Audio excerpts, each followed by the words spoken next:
SAR Tanah Runtuh tamat, operasi teknikal diteruskan.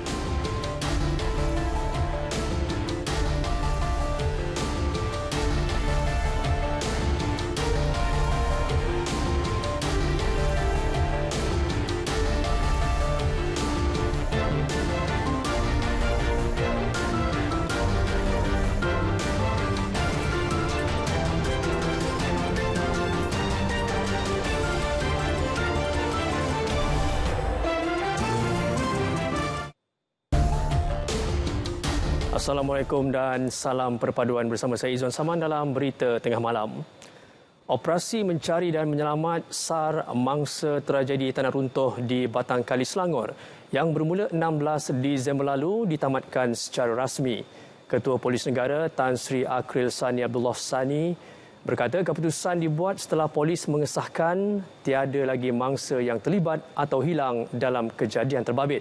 Beliau turut memaklumkan hanya urusan teknikal masih diteruskan di lokasi kejadian. Faktor cuaca dan bentuk muka bumi menjadi cabaran terbesar pasukan misi SAR tragedi tersebut. Perkara itu bagaimanapun dapat diatasi dengan bantuan dan kerjasama baik daripada semua agensi terbabit sepanjang 10 hari misi dijalankan. Antara cabaran yang kita tempuhi adalah cuaca. Yang keduanya yang menyebabkan kawasan bencana tersebut agak berisiko tinggi. Jadi itulah cabaran utama kita. Yang lain saya tidak nampak. Dari segi guna tenaga sumber manusia, kita berganding bahu secara rapat. Dari segi keperluan aset-aset jentera dan seumpamanya, kita tidak nampak sebarang masalah. Saya melihat statistik, kita menggunakan hampir 12 jentera berat yang kita perolehi daripada pihak swasta dan juga daripada agensi seperti ATM. Beliau berkata demikian pada sidang media sebelum menamatkan operasi SAR. Beliau turut merakamkan penghargaan kepada semua agensi terbabit termasuk NGO sepanjang SAR diaktifkan. Dalam pada itu, Tan Sri Akril Sani turut berharap operasi SAR terbabit boleh dijadikan model atau contoh yang boleh diguna pakai agensi-agensi terlibat dalam pengurusan bencana untuk menghadapi sebarang kejadian seumpama itu pada masa akan datang. Saya percaya inilah merupakan satu-satunya operasi yang saya lihat setiap agensi memainkan peranan sesuai dengan apa yang telah digarispandukan dalam arahan MKN nombor 20. Jadi tidak ada situ pertidanan ataupun overlapping dari segi ataupun redundancy dalam segi kita melaksanakan tugas. Saya harap di masa akan datang mungkin NADMA boleh secara berkala mengadakan tabletops exercise yang melibatkan semua agensi-agensi yang diperlukan dalam usaha untuk kita menguruskan operasi-operasi seperti ini. Operasi SAR dalam tragedi terbabit menyaksikan lebih 250 anggota penyelamat daripada pelbagai agensi yang turut dibantu unit anjing pengesan K9 selain penggunaan jentera berat. Sementara itu, mayat terakhir tragedi tanah runtuh telah diserah kepada ahli keluarga. Mayat kanak-kanak berusia 11 tahun itu dibawa ke lokasi sama yang menempatkan jasad bapa serta kakaknya. Upacara penghormatan terakhir dibuat mangsa dikenali sebagai Eng Shauchi itu dijadual akan diadakan siang nanti di Nirvana 2. Terdahulu, waris mangsa dilihat tiba di Jabatan Forensik Hospital Sungai Buloh sekitar pukul 11 pagi.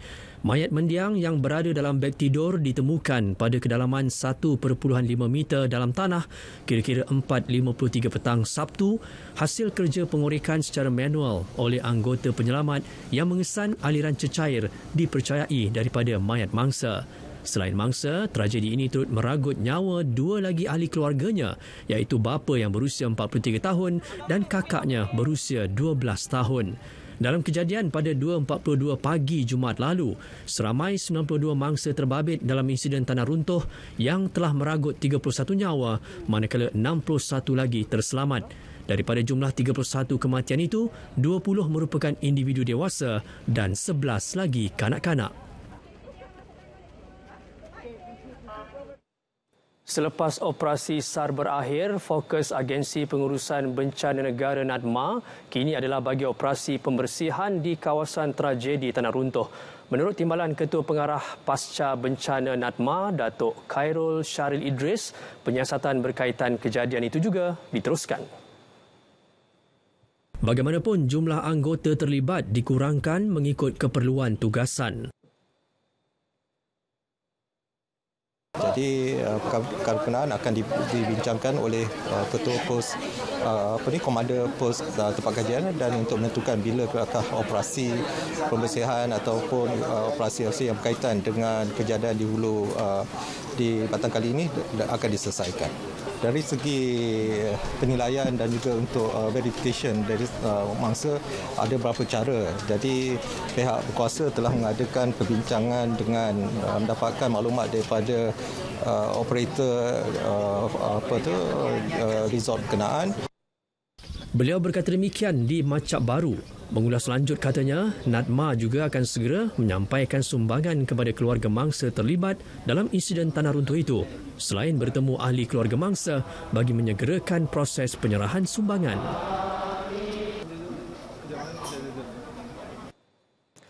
Berikutan insiden tanah runtuh di tapak perkemahan Fathers Organic Farm Batang Kali, orang ramai dilihat lebih berhati-hati dalam memilih lokasi percutian. Tinjauan RTM di kolam air panas Selayang, Selangor mendapati rata-rata pengunjung bersetuju tempat perkelahan dan perkemahan berisiko perlu ditutup sementara.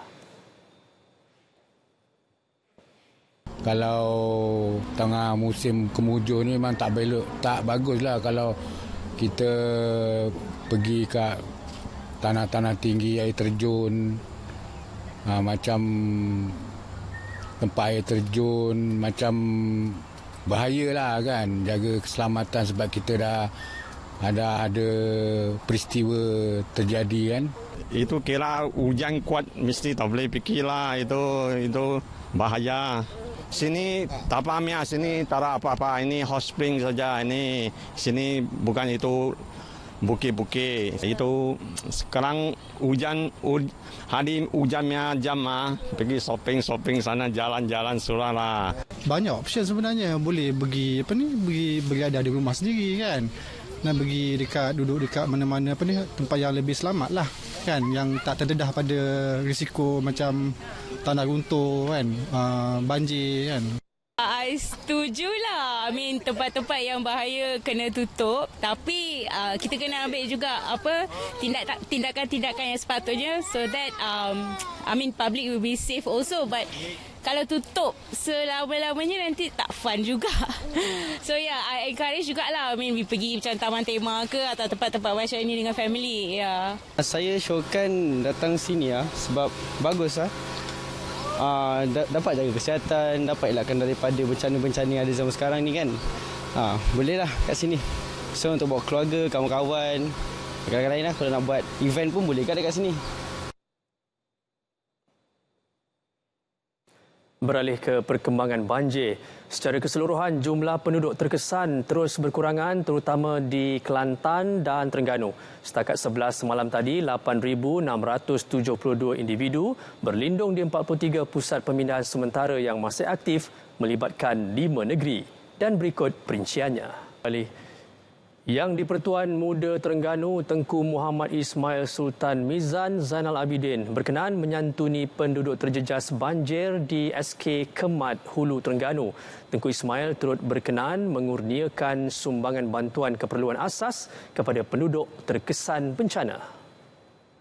Sekolah berkenaan dijadikan pusat pemindahan sementara untuk penduduk yang terkandas susulan banjir di beberapa kawasan sejak minggu lalu. Berdasarkan rekod, daerah tersebut antara yang paling teruk terjejas ekoran laluan utama ditenggelami air. Selain Hulu Terengganu, yang di-Pertuan Muda Terengganu juga berkenan melawat PPS di Setiu serta Kemaman. Bantuan kepada penduduk terjejas banjir di seluruh negara berjalan lancar. Menteri Pembangunan Wanita, Keluarga dan Masyarakat, Datuk Seri Nancy Shukri berkata ia dicapai dengan pelan persediaan awal yang dirangka sejak Oktober lepas. Memang kita bersedia. Sebenarnya ada tempat kita sudah hantar daripada bulan Oktober lagi. Sebab kita menjangka. Semuanya ini dijangka akan berlaku. Jadi bukan saja Sarawak, seluruh negara. Sebab kita takut bila berlaku banjir, kita tidak dapat menghantar dalam masa yang masa yang singkat. Jadi semuanya telah disiap sediakan. Datuk Seri Nancy ditemui selepas mengadakan lawatan di Pusat Pemindahan Sementara Dewan Suarah Samarahan dan Kampung Baru dekat Samarahan. Sebuah helikopter unit udara Jabatan Bomba dan Penyelamat Malaysia JBPM digerakkan untuk menghantar 21 tan bekalan makanan di 6 buah pos penempatan orang asli di Gua Musang, Kelantan. Mereka terputus hubungan kerana laluan balak rosak teruk akibat hujan.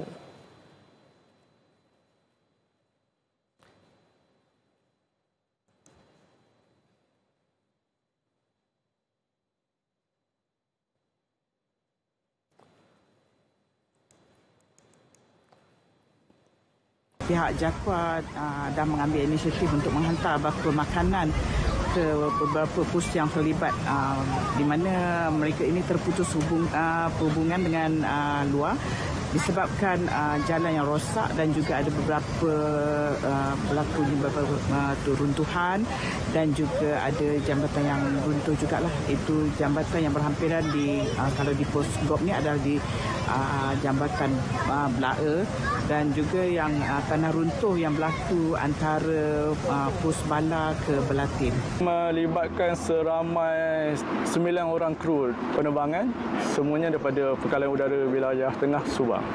Keadaan cuaca kalau ikutkan kita akan bermula semalam, tetapi disebabkan masalah cuaca yang tidak mengizinkan, kita terpaksa buat hari ini dan hari ini kita akan cuba yang terbaik.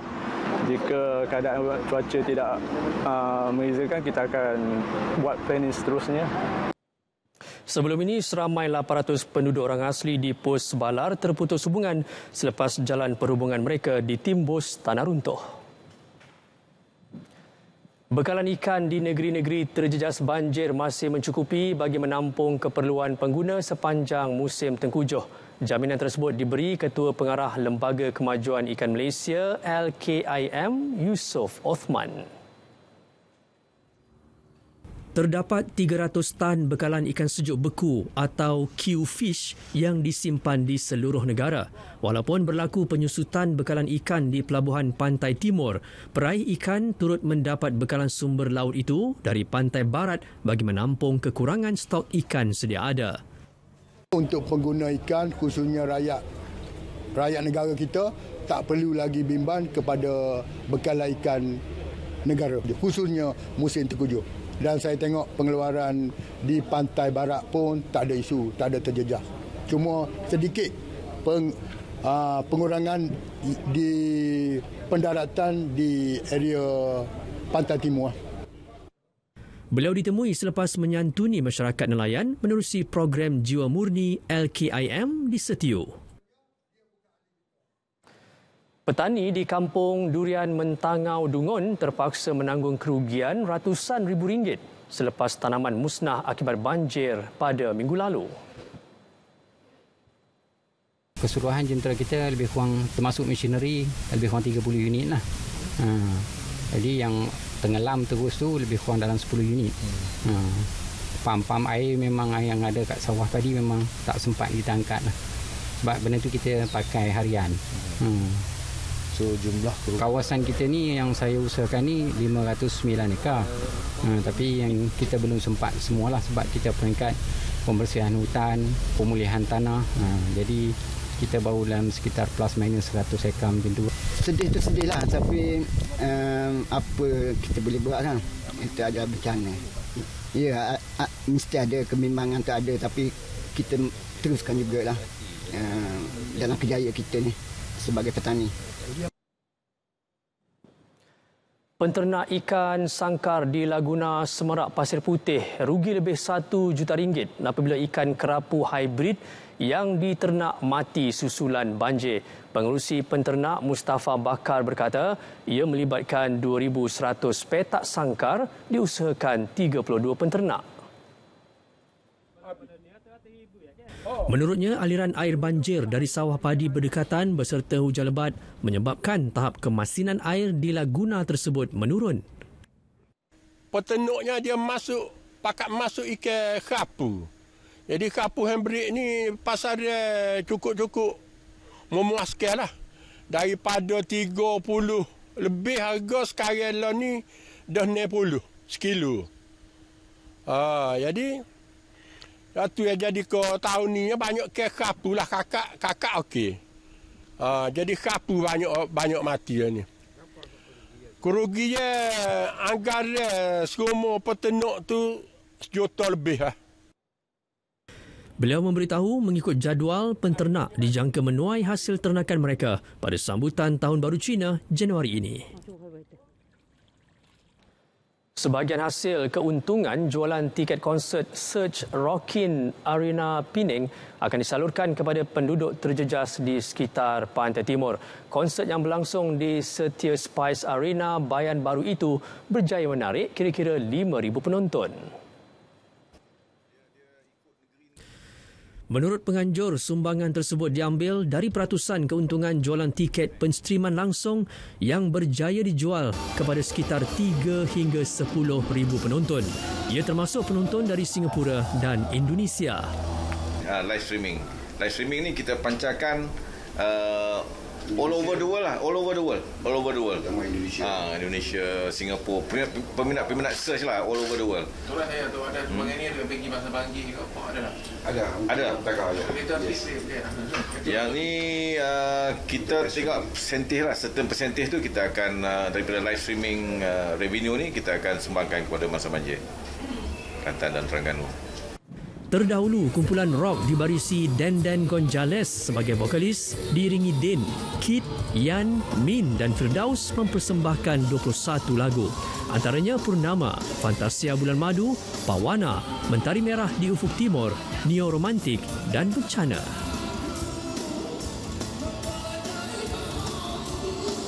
$1,220 daripada 4,732 premis yang diperiksa menerusi op terjah di seluruh negara didapati berdepan masalah kekurangan bekalan barangan asas.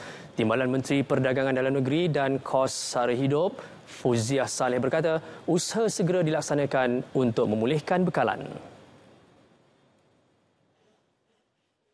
Jadi setakat ini di seluruh negara, kalau tak musim perayaan pun ada barang-barang yang terkawal dan ada barang-barang yang bersubsidi. Jadi seluruh negara kita sudah pun mengadakan 4,732 ops terjah. Ya? Ops terjah di seluruh negara, 4,732 dan di situ ada dalam 20%, 1,220 cases yang kita dapati yang tidak apa orang kata menepati ataupun mencapai bekalan yang ada masalah bekalan. Tapi tidaklah bermaksud ada masalah semua. Ada mungkin yang ni ada masalah bekalan telur ke apa ke, dan itu kita dapati di seluruh negara. Beliau berkata demikian selepas memantau pelaksanaan skim harga maksimum musim perayaan SHMMP Christmas di Kuantan, Pahang. Konsortium Syarikat Pertengahan Malaysia MCMTC bersetuju dengan Persekutuan Pekilang-Pekilang Malaysia FMM agar satu agensi sahaja bertanggungjawab dalam mengendalikan keseluruhan proses pengambilan pekerja asing. Langkah itu bagi memastikan kejelasan, ketelusan dan kecekapan dalam pengendalian pekerja asing. Melalui kenyataannya, Presidennya Callum Chan berkata Malaysia masih bergantung kepada tenaga kerja asing dan kini proses mendapatkan tenaga kerja asing melibatkan pelbagai agensi. FMM baru-baru ini meminta kerajaan mengkaji semula keputusan untuk membahagikan peranan pengurusan pekerja asing antara Kementerian Dalam Negeri dan Kementerian Sumber Manusia. Pihaknya berharap keseluruhan pemprosesan permintaan buruh perlu dikendalikan oleh KSM. Manakala KDN perlu memberi tumpuan kepada isu keselamatan, pengeluaran visa yang berkaitan serta langkah kawalan sempadan. Bursa Malaysia dijangka kekal tidak menentu minggu depan dengan indeks utama berada dalam julat 1,470 mata hingga 1,500 mata. Naib Presiden Penyelidikan Equity Rakuten Trade, Thong Pak Leng menyatakan jangkaan itu berikutan dagangan yang dengang pada minggu depan sempena perayaan Krismas dan cuti akhir tahun. Namun berkemungkinan indeks penanda aras akan mencapai paras melebihi 1,500 mata pada akhir tahun. Ini disokong oleh ikrar penggubal dasar China untuk menyokong ekonomi yang lebih luas semasa proses pembukaan semula. Dilaporkan pelancong yang memasuki negara itu hanya perlu menjalani kuarantin selama 3 hari dan ini menunjukkan China berada di landasan pantas untuk membuka semula negaranya. Sementara itu, ringgit diunjur lebih tinggi dan diniagakan antara 4.41 dengan 4.43 berbanding dolar Amerika Syarikat minggu depan. Ini berikutan peniaga menumpukan perhatian terhadap China dan pergerakan harga minyak. Program berkhatan perdana yang menawarkan khidmat berkhatan secara percuma dapat meringankan beban keluarga golongan B40 terutama yang berada di luar bandar. Ini susulan kos berkhatan yang semakin meningkat. Menurut Ibu Baba, harga berkhatan di klinik swasta adalah antara lingkungan RM50 hingga RM60 10 tahun lalu berbanding caj sekarang yang mencecah RM200. Kalau kita pergi ke klinik swasta, sudah tentulah lebih kurang dekat 100 hingga 200 ya. Jadi bila ada program seperti ini dapat meringankan beban kami lah, terutama di musim terkejut ini lagilah beban kewangan yang tinggi. Sebagai ibu bapa amat bersyukurlah kerana ada program berkhatan hari ini. Lebih pernah ada sebelum ni tak pernah. Inisiatif ini amat baiklah. Ya, amat baik. Amat sungguh baiklah untuk kita kawan-kawan ibu yang pendapatan rendah. Dan segala yang Allah beri rahmat.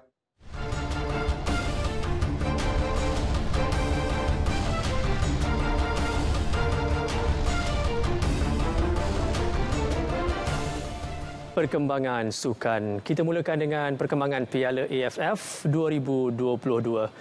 Kejayaan meraih 6 mata daripada 2 perlawanan amat penting buat skuad Harimau Melaya dalam usaha menambah keyakinan dan semangat para pemain.